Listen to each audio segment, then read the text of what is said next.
お疲れ、エルダ。一段落したし、お茶にしよっか。今日は初宮参りの赤ちゃんと3人もあったから疲れたな。赤ちゃんにすら人見知りするのか。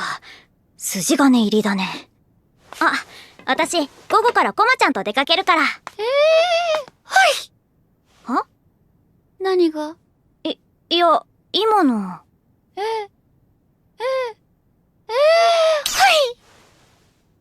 い。なんか風邪っぽいかも。